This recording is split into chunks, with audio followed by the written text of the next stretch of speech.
Good afternoon, everybody, and welcome to the launch of Nature's Returns Fall 2016 season. My name is Olivia Sanchez, and I will be your host for today's webinar. So we had a great season this past spring with wonderful speakers that presented on a wide range of topics.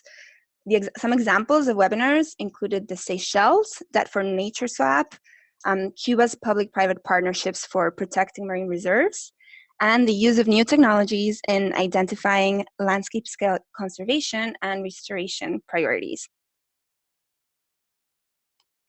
So to access recordings for all of these webinars, as well as webinars from past seasons, please visit the CBAY website, which is www.cbay.yale.edu, and check out the YouTube and iTunes channel for Nature's Returns.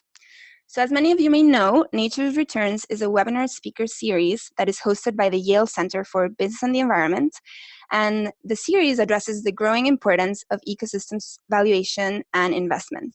So today, we're very excited to kick off the fall season talking about new approaches to philanthropy and how collaborative program-related investments, or PRIs, are actually solving water challenges. We're thrilled to have with us Susannah Harris, Allison Khoe, and Jon Jensen. Susannah is a recent SOM FES graduate and current senior consultant at Deloitte's social impact practice. She has many years of environmental consulting experience, and she has largely focused on how corporations can reduce their impact on water, energy, and food systems. Allison is pursuing her Master's of Environmental Management at the Yale School of Forestry and Environmental Studies. In the past, she has worked on scientific research in a wide range of topics and fields, including atmospheric chemistry, urban stormwater runoff, and groundwater systems. And last but not least, we have Jon Jensen, who is the executive director of the Packard Foundation. So Jon serves as the interface between the foundation's program and investment activities, which account to over $18 million annually to programs in higher education, media, environment, and animal welfare. Susannah and Allison will present key insights about a recent report that they wrote about how foundations are using PRIs to address water challenges. And this report just came out this summer, and you can find it on the CBAY website. And Jon will then provide some thoughts on what lies ahead for PRIs and water. So before we get started, we'd like to remind all of our listeners that questions are welcome. You can type them in the Q&A section of your screen. You should see it at the bottom. There's a little button that says Q&A. And we will direct them towards our speakers at the end of the presentation. So without further ado, please, I welcome Allison. Allison, the floor is yours.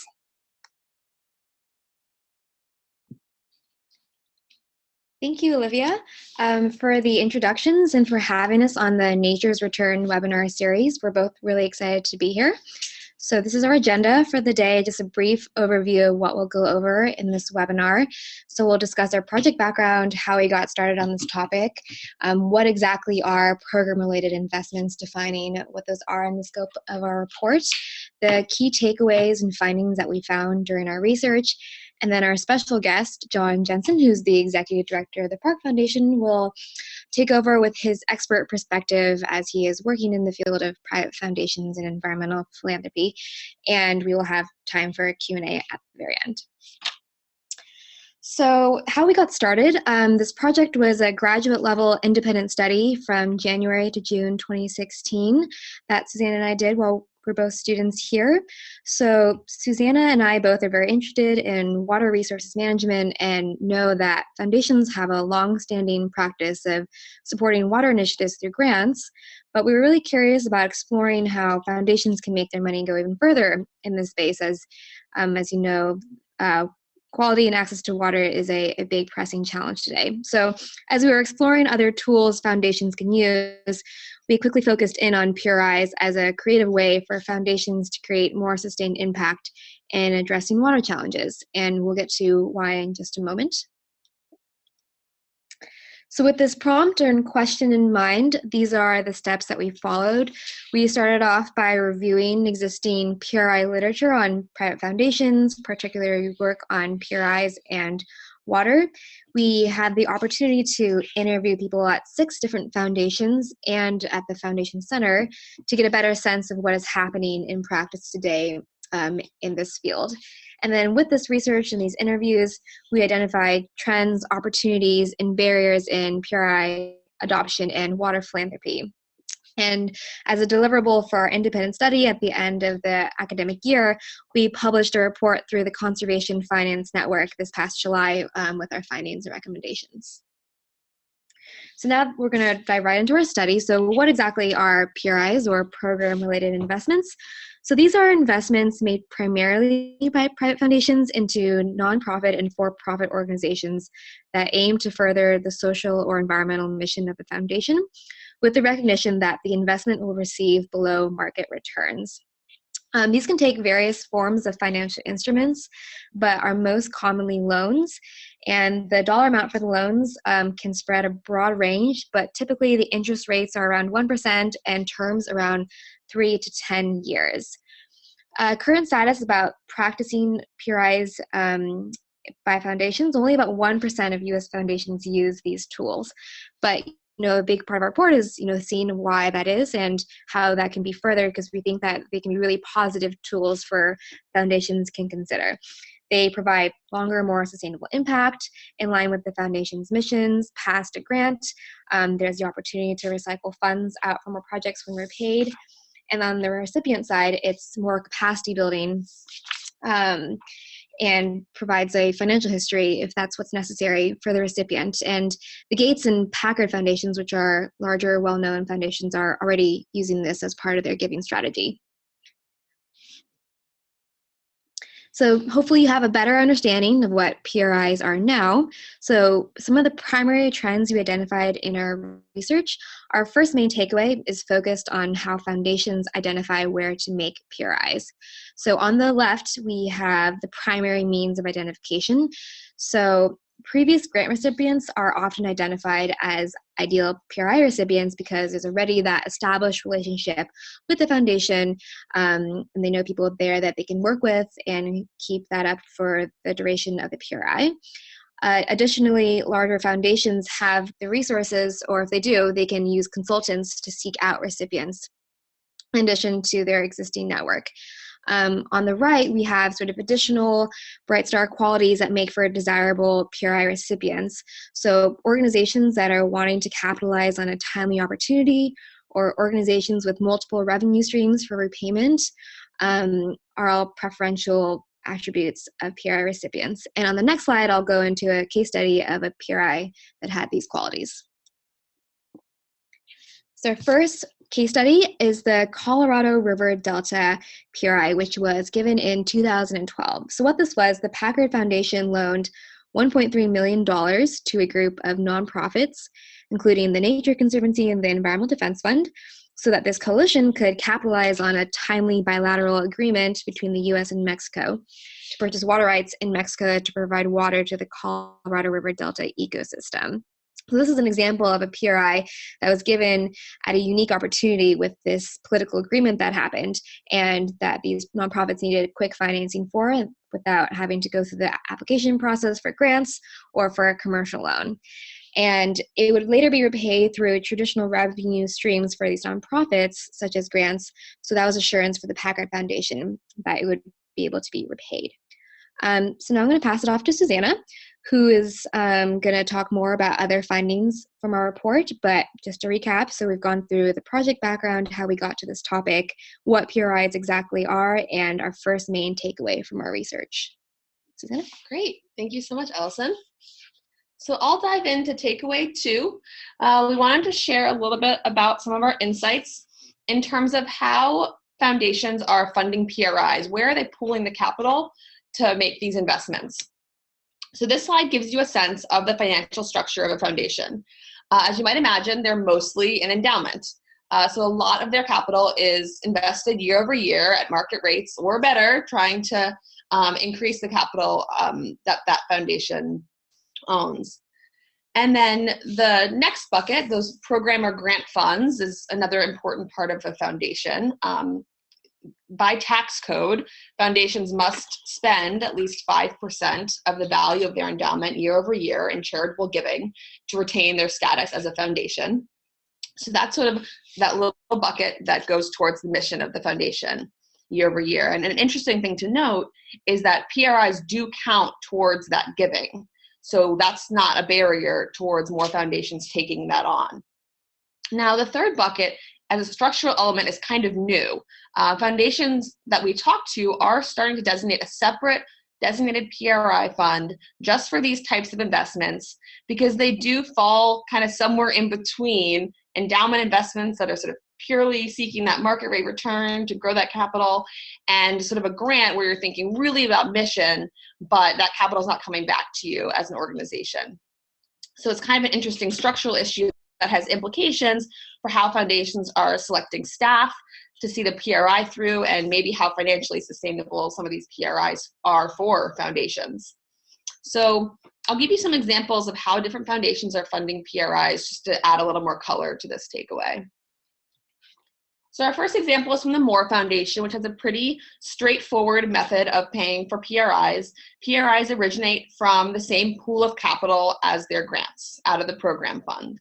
So for any given charitable project they want to pursue, the team may decide to go for a grant or structure the giving as a PRI loan or other structure where that money is going to come back to them with some small bit of interest on top. The next model is from the Park Foundation, so Jensen can shed a little bit of extra light on this later if he so chooses. So the way that they structure it is to have a separate carve-out for program-related investments. And so they're setting aside about $3 million in capital specifically for PRIs. And as Jon confirmed during the research stage of our project, PRIs just really didn't fit for them into either of the two more traditional buckets. So having their PRIs originate in the program funds would kind of blow their grant budget out of the water, whereas making PRIs at 1 or 2% interest rate kind of brings down the overall endowment return from the market rates they're pursuing. So it does kind of have this unique attribute, and that's why they carved out a separate fund for it. And finally, the Packard Foundation, just a third example. You'll see they also have this carve out. They call it their Mission Investment Fund. And they also siphon off specific funding for investments that align with their programmatic goals. And one unique element that we discussed with this foundation has to do with their staffing. They actually have designated staff working to allocate and structure this mission investment fund in particular. And that staff has both backgrounds in environmental and social impact and in financial investing knowledge. So they really encourage that staff to blend and sort of be the in-between between the program folks and the endowment folks. And they also mentioned that they encourage everyone across the organization to, source ideas for these investments. So in that way, it's a collaborative effort. So we'll jump now to our third takeaway for today. And that's something that we found about how foundations are co-investing in PRIs and being really creative about those collaborations. In fact, more often than not, when we interviewed foundations about PRIs in the water space, they were going in on these investments together as co-lenders in various groups of 2, 3, 4, or more. And so we wanted to shed a little bit of light on what we learned about why that is. So the first is about meeting the capital needs of a project. If a certain project needs $5 million in capital and each individual foundation is only comfortable with a $1 million investment, you need to pool 5 different foundations together to meet the capital needs of that project. So it's just about sort of aggregating funds. Secondly, you're also thinking about sharing risks with the other investors or lenders. So when one company makes all the investment, they also take on all the risk.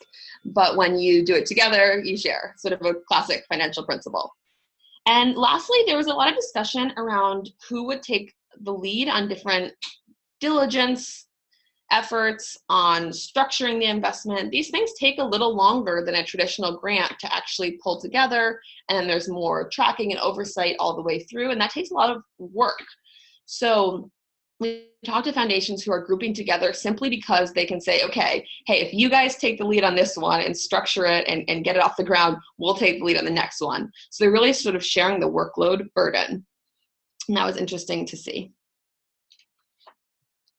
This next case study that we'll shed light on is a great example of a robust collaboration and partnership to shed light on that third takeaway. So this PRI was provided to the Freshwater Trust in the 2012-2013 range by Packard, Kresge, and Moore foundations, who pooled capital together for a growth capital loan for Freshwater Trust. And in this case, Packard took the lead, as we mentioned. They kind of did more of the structural elements and took more of that on, but shared with us that they were interested in sharing the risk of the project with others. And they were also actually excited about just the capacity of Kresge and Moore, what they could bring to this project in terms of knowledge and bandwidth and headcount, things that they could help bolster the project with. So they're very happy to work together. And the loan was designated as growth capital for the Freshwater Trust to basically help them solidify and grow its water quality trading program in the Pacific Northwest. Now, one interesting point here is that the parties thought that the Freshwater Trust would be paying the loan back through water credit sales, but the trading model that was predicated on hit legal hurdles during the term of the loan, and the Freshwater Trust ended up paying back the loan through other revenue streams that it was bringing in. So to highlight one of Allison's points from earlier, it kind of pays to have a PRI recipient that has a backup plan for how to repay that loan, and that they're not just hoping for that one stream of cash that's going to come in that will make them able to pay it back. So that's something maybe that other foundations can be looking for in their recipients. So we'll leave it at that for now. We'll obviously talk to you more later during the Q&A, but we want to hand it off to the organizers for a quick check-in before Jensen's portion. Thank you, Allison and Susannah. So for those of you just joining us, Allison Khoe and Susannah Harris just presented about a recent report that they wrote on how foundations that are interested in water are identifying PRI recipients. And once again, to access this report, you can go to the CBAY website. They also talked about how foundations are funding PRIs and how they're actually collaborating to get PRIs off the ground. They covered 3 models: the Moore Foundation, the Park Foundation, and the Packard Foundation, and also 2 case studies, the Colorado River Delta case study and the Freshwater Trust case study. Now, for the next 15 minutes, Jensen from the Park Foundation will explore and delve deeper into what future lies ahead for PRIs in water. We have many interesting questions coming in. So again, you can type them in the Q&A chat window, and we will address them at the end. We will direct them to our speakers at the end of the session. So Jon, welcome. The floor is yours. Great, thanks very much. First, thanks to Susannah and Allison for doing an excellent job in filling us in on what PRIs are really about. Before I jump in, I'd like to do a couple of qualifications. The first one is to explain that Park Foundation has actually done water investing, and we've done PRIs, but we've never done a PRI in water. Now, you may be asking yourselves, well, why the heck is he on this webinar? Hopefully that'll be clearer by the time I'm done. But in fact, the reason we haven't done a water PRI actually illustrates one of the challenges inherent in trying to do them. A little bit of background on our program. We make about $3 million in grants through our environment program, which is national in scope and focused on drinking water that is clean, accessible, and publicly managed. Our endowment portfolio is about $310 million, and our primary goal with our mission-related investing is to bring our investments better in line with our grant-making goals. Can I have the next slide, please? Let me start with a slightly provocative question to which I do not have an answer. Is water the next carbon? That is, do we have an enhanced need to steward our water resources? Is it possible that water will become the next stranded asset, just like carbon has become? So let me leave you with that one and then jump into a little bit of talking about our water investing. Water is $1 trillion investment sector internationally. As we approach our investing in water, we've looked at it really from 2 sides of the same coin. The first side is screening our portfolio to take out inappropriate investments or investments that we feel are not good water stewards. The other side of the coin is the positive side, which is to do impact investing to find positive investments, in this case around water stewardship. There are two other sort of sides to the coin. I guess that's a four-sided coin. That could be difficult.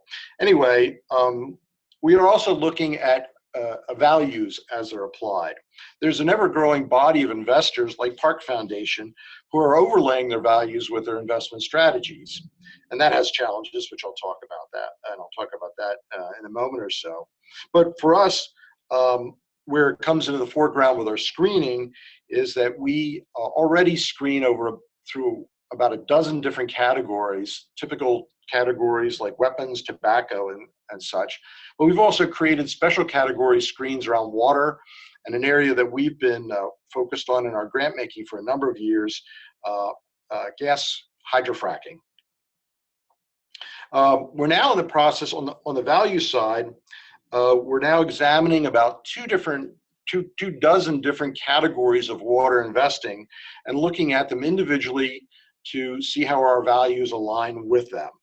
So that's looking at the whole process of the water cycle, from extraction to transport to treatment to use to treatment.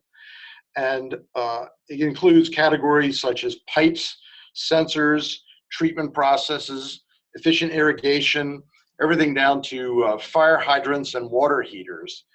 We're going through that systematically and saying, well, how do we feel about that? Are there any aspects of that that we're not comfortable in investing in? And some are very straightforward. We have yet to find anything difficult about fire hydrants, but the others can be quite problematic. So for example, companies that make pipes for water transport probably also make pipes for transporting natural gas or oil, which we're not willing to support. The other side of that now four-sided coin is risk. And we're looking at that really for two reasons. Internally, we don't think it's a good idea to invest in companies who are highly at risk for their water usage, either because they're dependent on limited resources, they're not investing in sound management practices, or other variables included in that. But also, we're doing it because beyond the investors that have values that they apply to water investing, there are many more investors who look at risk, even if they don't care about the values. They care about the risk because that can affect performance. And if we can help identify companies that are high risk and avoid them and provide that as an example to other foundations, then we can help move the field along in terms of our sophistication with water investing. Can I have the next slide, please? You'll be glad to see we're already coming to the conclusion. So what are the challenges? And these are challenges that I think are very applicable to PRIs. The first is what is your focus? The more narrowly you focus your mission and your PRI investment mission, the more challenging it can be to invest where you want to invest. For example, to go back to the point I made earlier, Parks PRIs are all explicitly focused just on Ithaca, New York. That's very highly geographically localized. And while we have about $3 million out in PRIs in categories as different as affordable housing, childcare centers, green business, land trusts, recycling centers, bathrooms for a historic theater, and the latest one, actually a car loan for a car share system.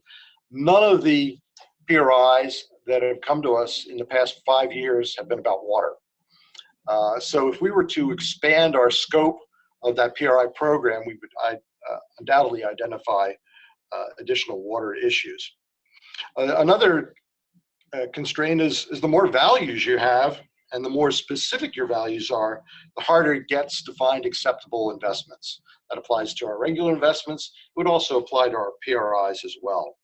For example, in our investment portfolio, one of the issues that we have done grant making around is the privatization of public water systems. Our grantees are against it.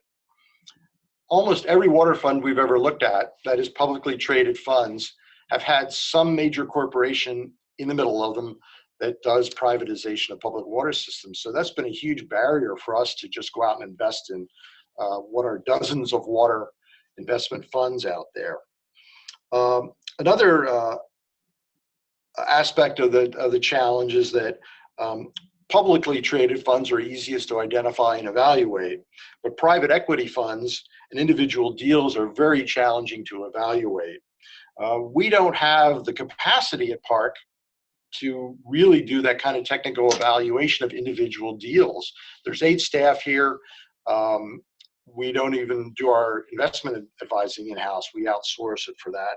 So it's been a real challenge, and I think that's where it goes to the point made earlier around finding partners, sharing costs of evaluation and due diligence. Another aspect is, can the investment meet all of our values criteria, our risk criteria, and still get a respectable return rate? For now 4 years, almost 5 years, Park is heavily screened and mildly impact invested. I would say our impact investing is about 25% of our portfolio. And for those 4 years, we've beaten our benchmark for performance of our endowment. And we're also very proud that for 3 of those years, we beat the foundation national averages for foundations of our size. And any of you who want to hear more about that can go right to our website. Look under mission-related investing. We post our performance on our website, which we feel is very important because I think part of what we need to do to advance this field is to show the foundations that have done heavy screening, that are doing impact investing, that invest in carbon stocks, which we've done, can also turn a reasonable profit and be able to keep paying out at the levels we want to be able to pay out at. So going to PRIs, and I'm almost wrapped here, I think one of the most important points for the investor doing PRIs is, one, they have to make the case to themselves that the PRI is a public benefit. And that still is an area where there needs to be more and better definition, more understanding within the institution as to what their values are and what they see as public benefit. Because frankly, what we have to do is we're justifying a lower return rate. For example, if your portfolio is making 5 or 6 or 7% a year and you're lending PRIs out at 1 or 2%, you're taking a hit on your return, money that could be off earning more money to do more grants. And that, in fact, is why the IRS classifies PRIs as allowable towards your grant-making payout. You got to make that very hard decision. Although I do need to qualify that when the market takes a tumble, actually PRIs do pretty well. And I've taken the opportunity to rub our investment advisors' noses in that occasionally. Another aspect of PRI development is, and which was highlighted earlier, is that organizations, nonprofits, many nonprofits are not knowledgeable about how to develop PRI opportunities. And so there's a real gap out there in terms of sophistication around the development of good PRI opportunities for foundations to invest in, particularly ones that are trying to meet that public benefit goal.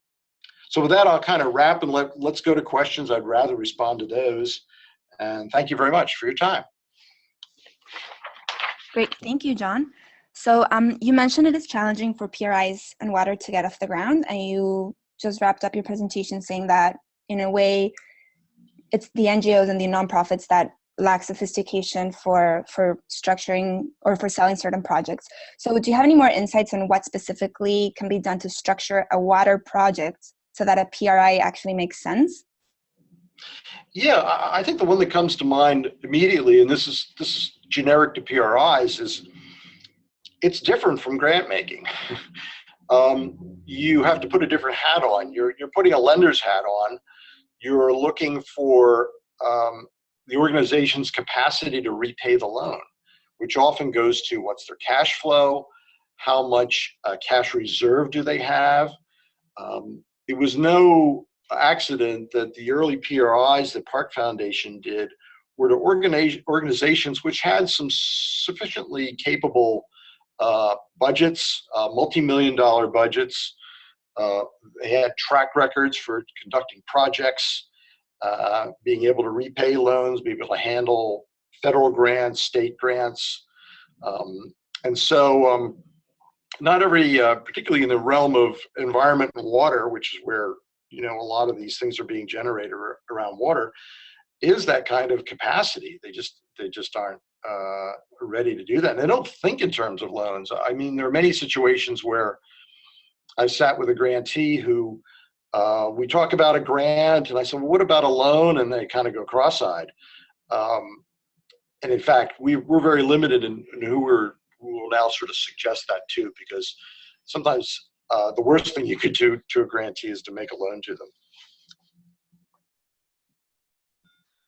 Okay, wonderful. And so a question for Susannah and Allison, just a clarifying question that's coming in. So in what instances should a foundation consider PRI versus a grant, which is the most prevalent thing right now in the water world? Great. So great question. We have actually a slide that touches on when to use a PRI versus a grant. So there are a few benefits to using a PRI over a grant, as why a foundation or a recipient would prefer it. So for the foundation, they receive money back to reinvest in other projects. So their pool of funds can be recycled into even more initiatives. And then, you know, foundations want to see sustained long impact in their projects, and the PRIs offer a longer relationship than just giving a grant. And the recipient can really build capacity and establish its own financial history for future financing opportunities, and its access to capital at reduced interest rates, as opposed to applying for a regular commercial loan. Thank you, Allison. You also mentioned that philanthropic entities are collaborating to cut back on duplicated efforts and, you know, magnify the impact of their efforts. So what are the challenges that prevent this collaboration from happening more? Great. So I think I'll take this one. I'm Susannah on the line. I think it goes to just the normal challenges we face in the working world, the idea that everyone's short on time and bandwidth, and trying to stay afloat with the projects they already have going. So there definitely are just time barriers to getting those collaborations off the ground.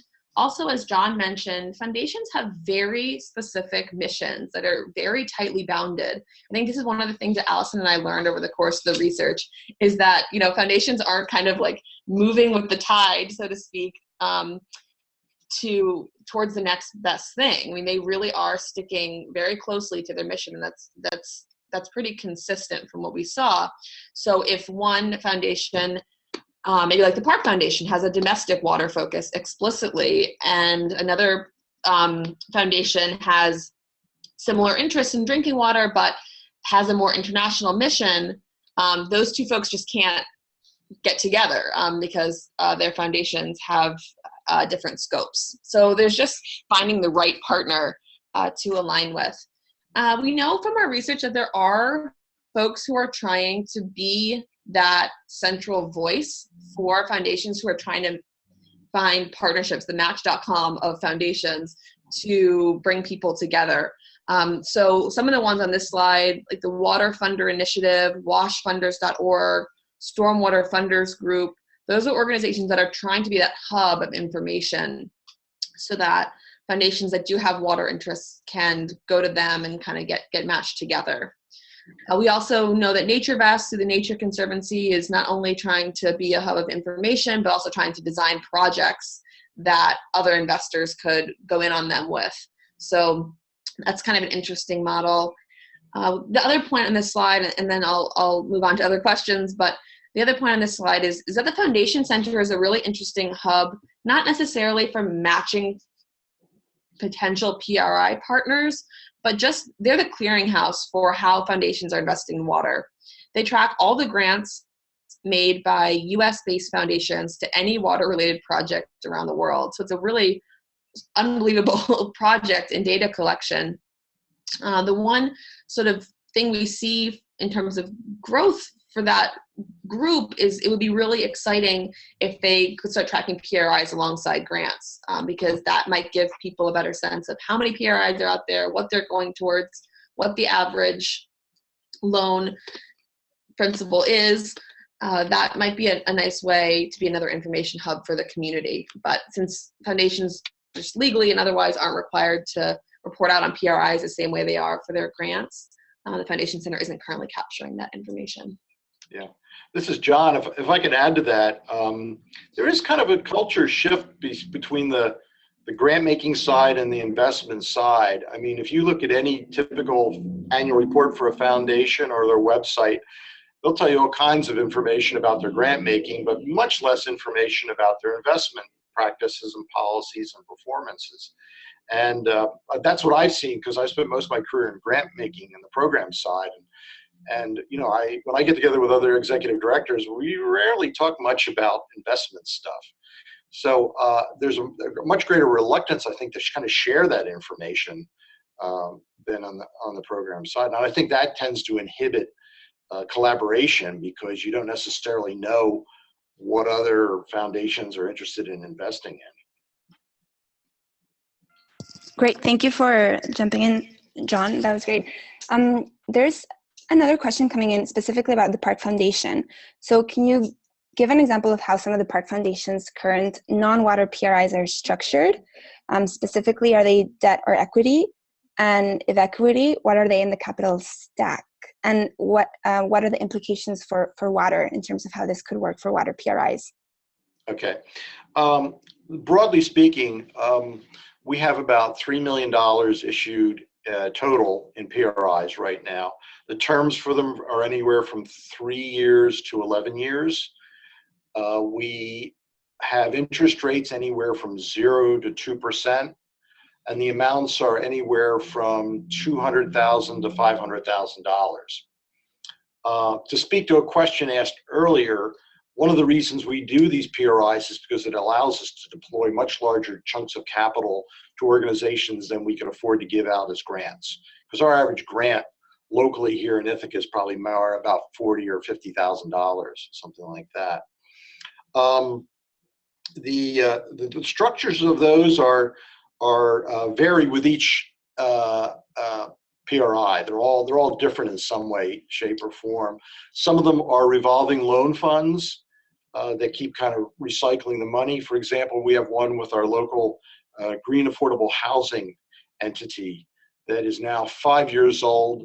They have taken that $500,000 and invested it in a project, gotten the money back, reinvested it in another project, and we just renewed it for another 5 years, which will probably turn it over a couple more times. So we're looking at that as $500,000 that will turn into closer to $2 million in impact by the time the whole cycle continues.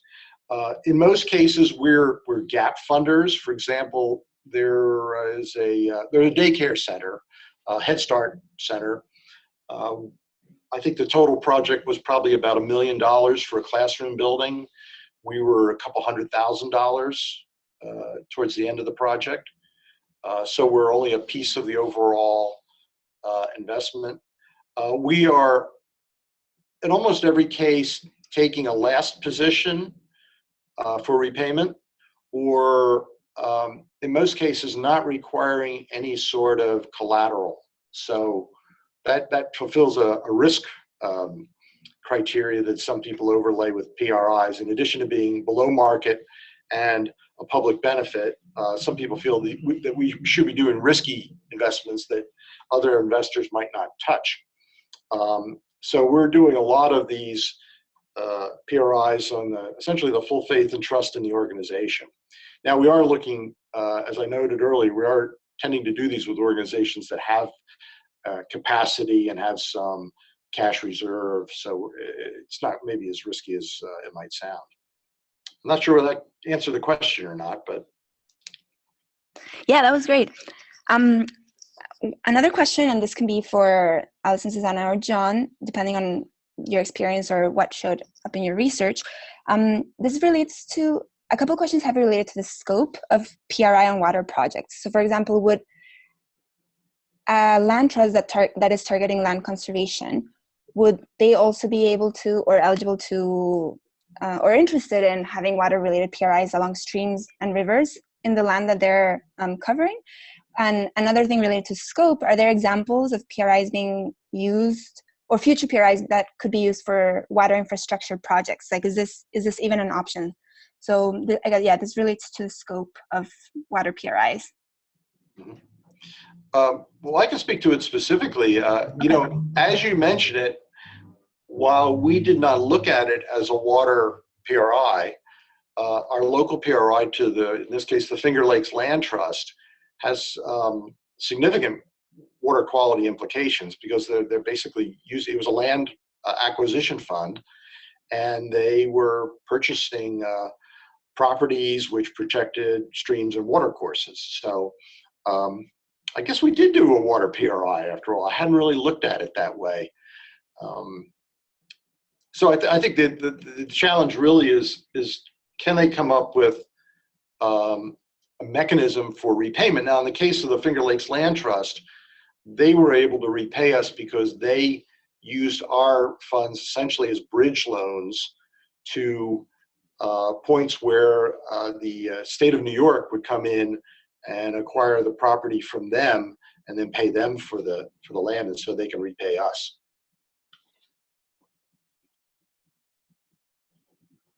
Thank you, Jon. So thank you for Allison, Susannah, and Jon for answering all these questions. So it seems there's many environmentally focused foundations working with water, and also many organizations that are working with PRIs, but not necessarily with water. So overall, PRIs and water are in their nascent stages. So just to wrap up, for those that want to keep track of the progress of water-related PRIs, is there some sort of platform or, you know, like information hub to follow to get more information? Yeah, so we can speak to that. In addition to the information hubs that are sort of listed here that we just discussed, there are some other organizations we found that are kind of compelling for those who want to follow the issue. And one thing that's interesting about this is that we kind of found that either there were hubs for foundations that are interested in water issues, and that there are a lot of communities there, and then there are hubs for foundations, no matter what issue they care about, that are thinking about mission-related investing. So there's kind of two different communities, and a lot of our report was trying to see where the overlap was between these two. So you'll see them organized on our slide in that way. Some of the ones at the top have to do with support for foundations that have water interests, and at the bottom, some of the organizations that are trying to educate endowment managers, investment officers on how to think about investing from a mission-oriented perspective. Of course, as always, Conservation Finance Network. Great to have them for the community. Of course. Thank you, Susannah. So we have reached the end of our webinar. We are ending at 12:45, and we would like to thank our three speakers, Susannah Harris, Allison Khoe, and Jon Jensen, for such a rich discussion. Thank you so much for bringing your insights and your experience to Nature's Returns. So for our audience, please do stay tuned on our website and newsletter for more information on upcoming webinars. We have an exciting lineup of webinars coming up for this fall 2016 season. So until next time, this was Olivia from the Yale Center for Business and the Environment. We wish you a wonderful day.